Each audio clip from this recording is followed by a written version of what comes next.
আমার একটা পরিবার ছিল, মা ছিল, আর ছিল সে, যাকে সবাই সৎ বাবা বলে। কিন্তু আমার কাছে সে ছিল একজন অচেনা মানুষ, যাকে আমি যতটা সম্ভব দূরে রাখতে চাইতাম। মা বলে ও আমার ভালো চায়, কিন্তু তার চোখের ভেতরে আমি অন্য এক ক্ষুধা দেখতাম। আমি ভয় পেতাম, আবার ভয়কে পাত্তা দিতে চাইতাম না। আমি চুপচাপ সরে যেতাম যতবার ও আমার কাছে আসতো। সেই পুরনো কাঠের দরজার ওপাশেও তার ভারী নিঃশ্বাস টের পেতাম। আমি রাত নামলেই বুকের ভেতরে আতঙ্কের জানালাগুলো খুলে যেত, আর ও তখন নরম গলায় আমাকে ডাকত। আমি আগেই বুঝে যেতাম কিছু একটা ঠিক নেই। মা নেই বাসায়, কাজের জন্য বাইরে গেছে। আর সে তখন হাসি মুখে বলে, একসাথে বসি না, আজকাল তো তোমার সাথে কথা হয় না। আমি ভাবতাম, কেন কথা হবে? আমার কি দরকার তার সাথে এমন কোনো সম্পর্ক যার ভেতর ছায়া ছাড়া কিছু নেই? উনি যখন টিভির শব্দ কমিয়ে কাছে আসতো, আমার গলায় একটা ঢোক জমে থাকতো। আর তার চোখ দুটো আমাকে এভাবে দেখত যেন আমি কোনো খেলনা, যার মালিকানা তার দাবি। আমি জানতাম দৌড়ে যেতে পারি, কিন্তু ঘরের প্রতিটি দেয়াল ওর চিন্তায় ঘেরা। আমি যতবার বই হাতে বসতাম, ও এসে পাশে বসে বলতো, কবে বড় হলি তুমি? আগে কত ছোট ছিলে, এখন আলাদা রূপ হয়েছে তোমার। আমি অস্বস্তি লুকিয়ে হাসি দিতাম, যাতে কিছু না বোঝে, কিন্তু সে বরং আরও এগিয়ে আসতো। আমি চোখ ফিরিয়ে নিলেও ওর দৃষ্টি আমার গায়ে আগুনের মতো লাগত। আমি মাকে বলার সাহস করিনি, কারণ মা ওকে খুব বিশ্বাস করে। মা ভাবে ও আমাদের রক্ষা করে, কিন্তু আমি জানি রাতের বেলা আমার দরজার কাছে কেউ এসে থমকে দাঁড়ায়। নরম দরজার হাতল নিচের দিকে নামানোর চেষ্টা হয়। আমি জামাকাপড় শক্ত করে আঁকড়ে ধরি, যেন কাপড় দিয়ে সাহস পাওয়া যায়। কখনো কখনো ও বলে, দরজা খোলা রাখো রাতে, আমি দেখে যাব তুমি ঠিক আছো কিনা। কিন্তু আমার শরীর কেঁপে ওঠে, কারণ আমি জানি দেখার আড়ালে লুকিয়ে থাকে অন্য মানে। আমি নিঃশব্দ কান্নায় বালিশ ভিজাই, আর ভাবি আমার অন্য কোনো বাড়ি থাকলে হয়তো এ ভয় থাকতো না। কিন্তু মা ছাড়া কোথায় বা যাব? আমি চিৎকার করতে চাই, কিন্তু গলা শব্দ করে না। তবুও ভোর হলে হাসি মুখে স্কুলে যাই, যেন কিছুই হয়নি। সবাই ভাবে আমি স্বাভাবিক, কিন্তু আমার ভেতরে যুদ্ধ চলে সারাক্ষণ। ঘরে ফেরার সময় যতই কাছে আসে, ততই পা ভারী হয়ে যায়, কারণ জানি যে অন্ধকার নামলেই সে চেষ্টা করবে কাছে আসার। অনেক গল্প আছে আমার চোখের ভেতর লুকানো, কিন্তু কেউ পড়ে না এই বই। আমার ঘুমে বারবার আওয়াজ আসে তার পায়ের শব্দের। আমি দরজা শক্ত করে আটকাই, কিন্তু মাঝে মাঝে সে বলে, ভয় কিসের? আমি তো তোমার বাবা, বাবার জায়গায় আছি। আমি জানি বাবা মানে নিরাপত্তা, কিন্তু তার উপস্থিতি মানে ভয়। চারপাশে সবাই বলবে আমার ভুল ধারণা, কিন্তু কেউ কি দেখেছে তার চোখের ভাষা? কেউ কি শুনেছে রাতে তার থমকে থাকা নিঃশ্বাস? আমি চাই একদিন সব বলতে পারি কাউকে, যিনি শুনবেন, বিচার করবেন, আর আমাকে দোষ দেবেন না। আমি স্বপ্ন দেখি এমন ভোর, যেখানে দরজার ওপাশে হুমকি নয়, আলো অপেক্ষা করে। আমি আজ এইসব বলছি, কারণ থেমে থাকলে সে আরো কাছে আসবে, আরো অবাঞ্ছিতভাবে নিজেকে আমার জীবন বলে দাবি করবে। তাই আমি লিখে রাখছি প্রতিটি অনুভূতি, যেন কোনোদিন প্রমাণ হয়ে দাঁড়াতে পারে সত্যের পক্ষে। আমি ভুল নই, ভুল সে, যে নিজের ক্ষমতা দিয়ে আমাকে ভয় দেখায়, আমাকে বাধ্য করতে চায় নীরব থাকতে। কিন্তু আজ নীরবতা ভাঙার শুরু। আমি আজও মনে করতে পারি সেই রাতটা, যখন মা বাইরে, বাসায় শুধু আমি আর সে, আর আমি দরজা আটকে ঘুমাতে চাইছি। কিন্তু হঠাৎ করে করিডোরের বাতি জ্বলে ওঠে, আর ভারী ধীর পায়ের শব্দ আমার দরজার সামনে থামে। আমি নিঃশ্বাস বন্ধ করে শুয়ে থাকি, যেন আমি নেই। দরজা খট করে নড়ে ওঠে, আর তার গলা নরম অথচ হুমকি সূচক হয়ে বলে, দরজা খুলে দাও, একসাথে বসে কিছুক্ষণ, তুমি তো আমার কাছের মানুষ। আমি কথা বলি না, কিন্তু বুকের ভেতর ঝড় বয়ে যায়। সে আরও বলে, ভয় কিসের? আমার রুম বড়, একসাথে থাকলে মজা হবে। রাতে একা একা ভয় লাগে না তোমার? আমি চোখ বন্ধ করে ভাবি, আমার রুমেই কেন ভয় লাগবে? যার কাছ থেকে ভয় পাই, সেই যদি পাশে থাকে, তখন কোথায় নিরাপত্তা? সে বলে, দরজা তো খোলা রাখো, রাতে আমি দেখে যাব তুমি ঠিক আছো কিনা। আমি বুঝি এই দেখা মানে অন্য কিছু, যার নাম দিতে ভয় লাগে, কিন্তু বুঝতে বাকি নেই। সে গভীর রাতে আবার বলে, দরজা খুলে আমাদের ঘরে চলো, তুমি তো মা ছাড়া একা একা ভয় পেতে পারো। আমি চাই না তুমি ভয় পাও, তাই আমার পাশে থাকো। আমি দরজার উল্টো পাশে শক্ত হয়ে দাঁড়াই, তাকেই শোনাই না, কিন্তু মনে বলি, ভয় তো তোমাকেই দেখি আমি। সে যখন এমনভাবে বলে, মনে হয় আমার ইচ্ছার কোনো দাম নেই। ওর চাওয়া মানেই সিদ্ধান্ত। আমি যতবার না বলার চেষ্টা করি সে তত নরম কণ্ঠে হেসে বলে, বাবা মেয়ের মাঝে এত দূরত্ব কিসের? আমি ভিতরে ভিতরে চিৎকার করি।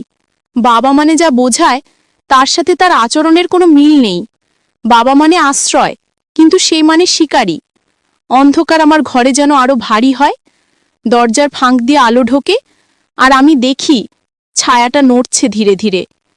যখন সে বলে, দরজা খোলো, আমি ভয় পাই। দরজা নড়লেই কি হবে সেটা ভেবে আমি শক্ত করে দরজা ঠেকিয়ে রাখি।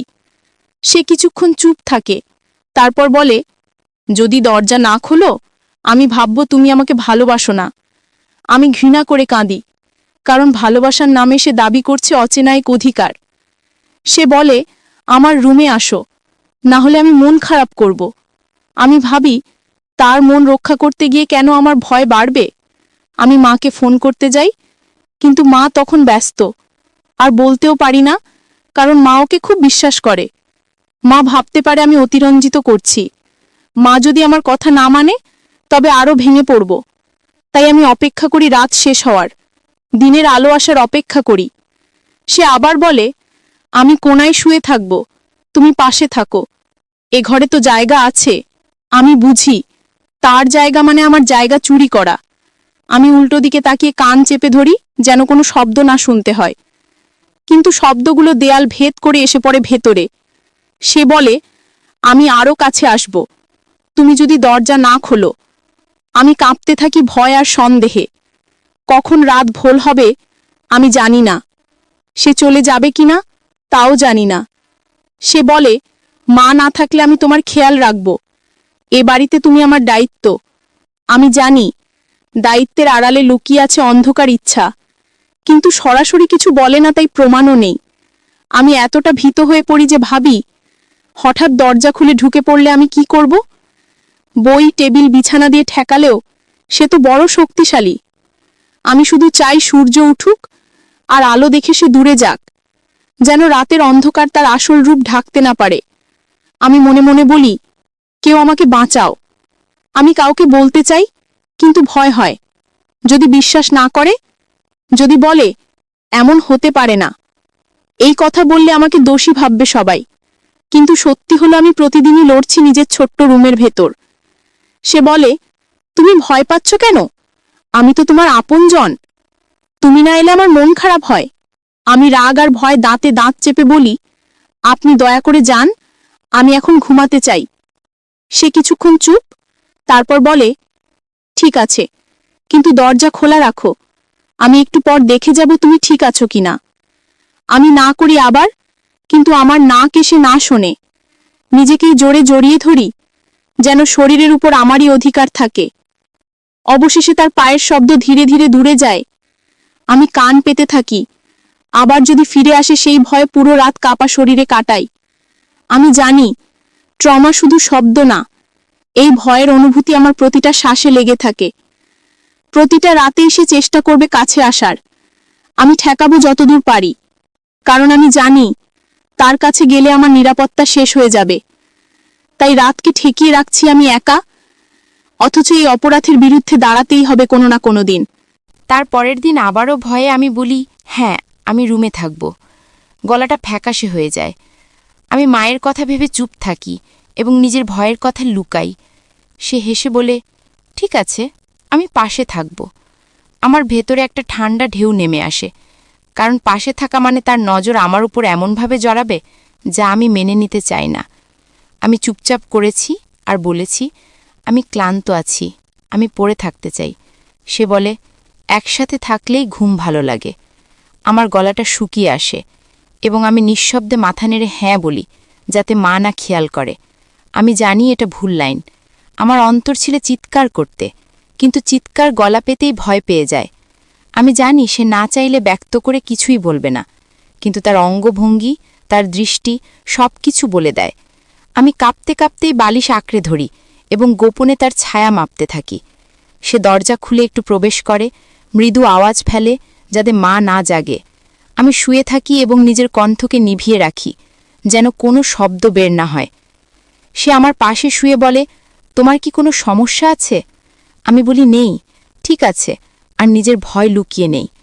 আমি ভেবেছিলাম যদি সোজা না বলি মা বুঝবে না, তাই আমি চুপ থাকি। সে আমার ওপাশে ঘনিয়ে আসে। আমি সামান্য সরে যাই, কারণ তার গন্ধ, তার শরীরের নিকটতা আমাকে আরও কাঁপিয়ে দেয়। আমি গোপনে ভাবি, যদি এমন পরিস্থিতি চলতেই থাকে তাহলে আমার আর কিছুই অবশিষ্ট থাকবে না। মা জানলে কাঁদবে, মা না জানলে আমি নিঃশব্দে ভাঙি। সে বলছে, এখন আর বেশি দেরি হলে ভালো হবে না, তুমি এখানে থাকাটা ঠিক। আমি লুকিয়ে দেখি আমার হাত কাঁপছে। সে সেই হাতটা নরম করে আমার কাঁধে রাখে, কিন্তু মৃদু স্পর্শটাতেও কাঁপুনি হয়। আমি স্বপ্ন দেখতাম এমন ভোর, যেখানে পালাবো, কাউকে বলবো, কিন্তু এখন সেই সময়ের তুলনায় অনেক দুর্বল আমি মানি, যাতে অবস্থা আবার খারাপ না হয়। আমি ভয়ে নীরব থাকি, আর তার কণ্ঠে লুকানো চাপটা স্পষ্ট। সে বলে, আমাকে ভয় পেতে নেই, আমি তোমার পিতা। আমি ভাবি পিতা বলতে যে আশ্রয় বোঝায়, এখানে তা নেই। এখানে আছে দাবিদারিত্ব আর অনিবার্যতা। রাতটা দীর্ঘ একটা বন্দি কক্ষের মতো অনুভূত হয়। আমি জানি ভালোবাসার কথায় প্রলুব্ধ করা হচ্ছে, কিন্তু তা চেপে রাখার নামে প্রলয় ডাকে। আমি সরে যাই। সে হাসি দিয়ে বলে, খুব ভালো, আমি শুধু পাশে থাকব। তাতে আমার ভ্রুকুটি কুঁচকে ওঠে। আমি মনে মনে ভয় পাই, আমার কঙ্খ যদি নীরবে ভেঙে যায় কি হবে। আমি ভাবি, কিভাবে মানুষ নিজের ভিতরের সবচেয়ে ভয়ানক সুরগুলোকে নিভিয়ে রাখে। সে এমনভাবে আমার দিকে তাকায় যেন আমার কোনো স্বতন্ত্রতা নেই। আমি তখনও নিজেকে ছোট মনে করি, যার কণ্ঠে ভর কেড়ে নেওয়া হয়েছে। সারাক্ষণ ভাবি, কেন মা এটা দেখতে পায় না, কেন মা বিশ্বাস করে না। আমি নিজেকে ছোট মনে করি, নিজের বলার শক্তি নেই। আমি মৃদু কণ্ঠে বলি, ঠিক আছে, আমি থাকব। সে হেসে বলে, আজ রাতে তুমি আমার সাথে থাকো। আমি কাঁপি, মনে হয় আমার শরীরটা যেন ভেঙে পড়ছে। আমি চেষ্টা করি একটু ভদ্রতা রেখে নিজেকে রক্ষা করতে, কিন্তু মানসিক চাপ এত যে নিজের সীমা মনে করিয়ে দিতে পারি না। আমি জানি সে সরাসরি বলে না কি চায়, কিন্তু তার শব্দ, তার ইশারা, তার স্থির দৃষ্টি সব কিছু আমাকে ভয় পাইয়ে দেয়। আমি ভাবি, যদি আমি কাঁদি তাহলে মা দেখবে, আর মা রাগ করবে। কিন্তু সে জামার মতো আমার কাঁধে হাত রেখে বলে, তুমি কি কাঁদছ? আমি না বলি, কারণ জানি জবাব দিলেই আমার ভেতরের ভাঙন ফেটে পড়বে। আমি অনুভব করি প্রতিটি নিঃশ্বাসে তার ছায়া আরও কাছে আসে। আমি চাইলেই সরে যেতে পারি, কিন্তু সে তখনও বললে, যদি তুমি সরে যাও আমি কষ্ট পাব। আর আমি ভয় পাই, যদি তাকে কষ্ট দিই মা দোষ দেবে। তাই আমি হেসে অস্বীকার করি যে আমি কোনো কষ্টে আছি। আমি বলি, না, দরকার নেই। আমি যদি আজ রাতে থাকি তাহলে সব ঠিক থাকবে। আমি কথা বলি নিজের কণ্ঠকে ভেঙ্গে, যাতে কোনো আঘাত না লাগে। আমি বুঝি এটা স্বাভাবিক নয়, আবছা অন্যায়, কিন্তু আমি কোথায় যাব, কেউ শুনবে না। মা এমনভাবে বিশ্বাস করবে যা আমি বলার সাহস পাই না। তাই আমি তার কথা শুনি, অনিচ্ছায়, ভীতুর হৃদয় কথা শুনি। প্রতিটি কথার পেছনে লুকানো দাবি বুঝে ভয়েই মেনে নিই। রাতটা কেটে যেতে চায় না, প্রতিটি সেকেন্ড যেন আগ্নেয়গিরির মতো জ্বলছে। আমি জানি আমরা একই ঘরে শুয়ে আছি, কিন্তু সে যেভাবে আমার দিকে তাকায় আমি মনে করি আমি একটা কাচের টুকরো, যার কোনো অধিকার নেই। আমি ক্লান্ত হয়ে পড়ি, হাড়জোড় ঠান্ডায় নিজের চোখ বুজে রাখি, খুঁজি কোনো উপায় যাতে নীরবে উঠে পালিয়ে যাই, কিন্তু ভয়ের কাছে ব্যর্থ হই। আমি ভয়ে তার কথা শুনি, জোর করে মৃদু বলে, আমি ঘুমিয়ে পড়ছি। সে গলা নরম করে বলে, খুব মিষ্টি, তোমার কাছে ভালো লাগে। আমি হঠাৎ নিজেকে ছোট মনে করি, যে বড়দের কথা শুনে লজ্জায় চুপ থাকে। আমি ভয়ে চোখ আঁকড়ে রাখি, ছাদে যেন কোনো নক্ষত্র আমার রক্ষা করে, কিন্তু কোনো নক্ষত্র নেই, শুধু তার উপস্থিতি এবং আমার ভয়। সে ইচ্ছে করলে ঘুম থেকেও আমাকে জাগিয়ে ফেলবে, আর আমি তখন কণ্ঠ পাব না। তাই আমি ঘুম ভান করি এবং কাঁপতে কাঁপতে মাথা পাখার দিকে ঘুরিয়ে রাখি। ভেবে থাকি এভাবে রাতগুলো কেটে গেলে আমার আত্মা ভেঙে পড়বে। আমি দেখি সকালে সূর্য ওঠার পরেও আমি বেঁচে থাকব কিনা তা নিয়ে সংশয় আছে। আমি তার কথা শুনি, যেন আমার কথা বলার অধিকার নেই। সে বলে, এতটাই ভাবছ কেন? আমি বলি, না, কিছু না। সে আর বলে না, মাথায় না বোঝার মতো কিছু সুখের কথা বলে, যাতে মা না জাগে। আমি ভয়ে তার কথা শুনে মাথা নত করি এবং নিজেকে দোষারোপ করি, কেন বলিনি, কেন লড়াই করিনি। কিন্তু তখনই মনে হয় লড়াই মানে মায়ের কাছে বেঁচে থাকা শেষ হয়ে যাবে। আমি ভয়ে তাকে অনুমতি দিই যে সে আমার পাশে শুয়ে থাকুক। আমি ভিতরে ভেঙে পড়ি, কারণ এই অনুমতি আমাকে ধীরে ধীরে অস্তিত্বহীন করে দেয়। আমি ভাবি, যদি আমি এইভাবে দীর্ঘদিন মেনে থাকি তাহলে হয়তো একদিন আমি আর নিজেকে চিনব না। কিন্তু সেই ভয়ের সাথে আছে বেঁচে থাকার আকাঙ্ক্ষা। এখনই কিছু হলে মা কি করবে? তাই আমি তাকে সামনে রেখে রাত পার করার জন্য ভীতু সাড়া দিই। আমি বলি না, আর বন্ধ করে চোখ রাখি, যেন অন্ধকারে কোনো সুর তুলে নেয় আমার দুঃখ। সে আমার বাহুতে হালকা চাপ দেয় এবং বলে, তুমি নিশ্চয়ই ঘুমিয়ে পড়েছ। আমি চঞ্চল হয়ে শ্বাস টেনে রাখি এবং ভিতরে ভয়ে ভরা প্রত্যাশা অনুভব করি, কবে এটি শেষ হবে। আমি চাই না কেউ আমার ভয় দেখে, তাই নিজেই নিজেকে তুচ্ছ করে ফেলি। আমি ওর কথা শুনি এবং নিজের রূপ হারিয়েছি মনে করি। আমি ভাবতে থাকি, জন্মগতভাবে শক্ত হওয়া কি সত্যিই দরকার? কিন্তু এখন আমার একমাত্র কৌশল না সরা, বেঁচে থাকা, সকালে আলো ফেরার অপেক্ষা করা। আমি ভীত হয়ে সবকিছু মেনে নিই। আমার কণ্ঠ গলায় আটকে গেছে। আমি ভাবি স্রোত হয়ে বয়ে গেলে হয়তো গল্পটা শেষ হবে। আমি স্তব্ধ হয়ে শুয়ে থাকি তার শব্দ শুনতে শুনতে। তারপরে শারীরিক কোনো আঘাত না থাকায় আমি ভাবি আরও ভীতু হয়ে নিজের সীমাবদ্ধতায় ঢুকে পড়ি। আমি জানি এটি সঠিক নয়, কিন্তু জানি বাঁচার কৌশল। আমি ভয়ে সম্মতি দিই। আমি চেয়েও নিজেকে রক্ষা করতে পারি না। আমি ভয়ে ওর কাছে থাকি, রাত্রি কি কেটে যাবার জন্য চোখ পাতি। প্রতিটি নৈকট্য আমাকে ছোট করে দেয়। আমি প্রাণ ভয়ে দূর দেশে পালাতে চাই, কিন্তু রাস্তায় কোথায় যাব, কোথায় আশ্রয় পাব? তাই আমি ভয়ে তার কথা মানি। না বলতে হলে কি করে বলবো? আমার সমস্ত শক্তি নিভে যায়। আমি কেবল ভয়ে শরীর কাঁপাই। এই ভেতরের ভঙ্গুরতা আমাকে প্রতিনিয়ত দমন করে রাখে। আমি ভয়ে হারিয়ে যাই এবং রাতের শেষে সূর্য ওঠার আগেই আমি কেবল এক বিশাল নীরবতা শুনি, শ্বাস কাতার শব্দ। আর মনে মনে দোয়া করি যেন সকাল দ্রুত আসে এবং আমার ভয়ে জর্জরিত দিনের শেষ হয়। আমি আজও সেই রাতের তার কথাগুলো শ্রবণ করি ভীতু পাণ্ঠে, কারণ তখন আমার কাছে লড়াই ছিল না, ছিল শুধু বেঁচে থাকার জন্য ভয়প্রাপ্ত সম্মতি। এবং সেই সম্মতি আমাকে পরবর্তী দিনগুলোতে বাঁচিয়ে রেখেছে, যেন আমার ক্ষুদ্রতর আত্মার আঁচল টিকে থাকে। এমনই কালের সাক্ষী হয়ে থাকি। আমি শিখতে থাকি ভয়কে মুখাপেক্ষী করে। আরেকটি স্বপ্ন রাখি যে একদিন আমি জোর করে তার বিরুদ্ধে দাঁড়াবো। কিন্তু আজ রাতটা কেটে যাক, আমি ভয়ে তার কথা শুনে থাকি। এটা আমার সাময়িক অস্তিত্ব বাঁচানোর উপায়।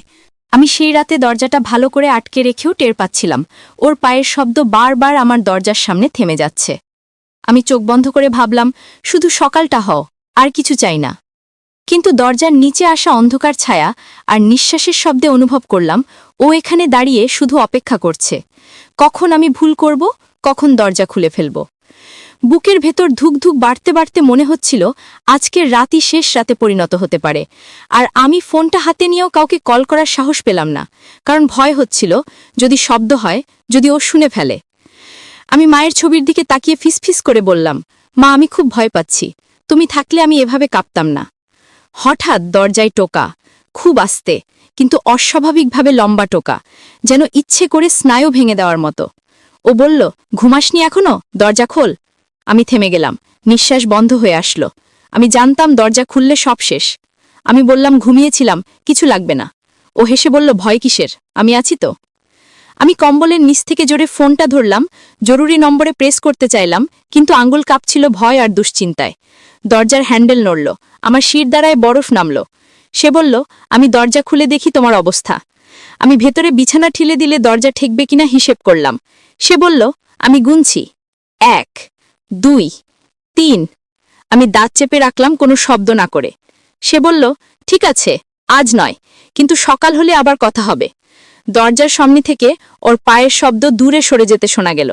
তবুও আমার মনে হচ্ছিল অন্ধকার দেয়ালগুলো আমাকে চিৎকার করে বলছে, পালাও, নইলে সকাল আর দেখবি না। আমি জানালা দিয়ে বাইরে তাকিয়ে দেখলাম সামনের লোহার গ্রিল বন্ধ, কিন্তু রান্নাঘরের জানালায় কোনো গ্রিল নেই। এটা গতকালই দেখেছিলাম, আর আজ বুঝলাম এটাই আমার বাঁচার একমাত্র পথ। আমি ব্যাগ নিতে পারলাম না, কিছুই না, শুধু ফোনটা হাতে নিলাম আর নিঃশব্দে পা ফেলে রান্নাঘরের দিকে গেলাম। প্রতিটা শব্দ যেন বোমার বিস্ফোরণের মতো লাগছিল। আমি জানালাটা আস্তে খুললাম। রাতের ঠান্ডা বাতাস মুখে লাগলো, কিন্তু ভয়ের উত্তাপে সেটা অনুভবও করলাম না। লাফ দিলে পায়ে চোট লাগবে নিশ্চিত, কিন্তু বেঁচে থাকার জন্য চোট কোনো ব্যাপার না। আমি একবার পেছনে তাকালাম, যেন নিশ্চিত হই সে আমার পেছনে নেই। কিন্তু ঠিক তখনই অন্ধকারের ভেতর ডুব দিয়ে পরিচিত কণ্ঠ ভেসে এলো, কোথায় যাস? আমি জমে গেলাম। হাত জানালার গ্রিলে জমে গেল। নিঃশ্বাস কেঁপে উঠল। আমি মনে মনে বললাম, আজ জীবন মরণ খেলা, আর আমি মরতে আসিনি, বাঁচতে এসেছি।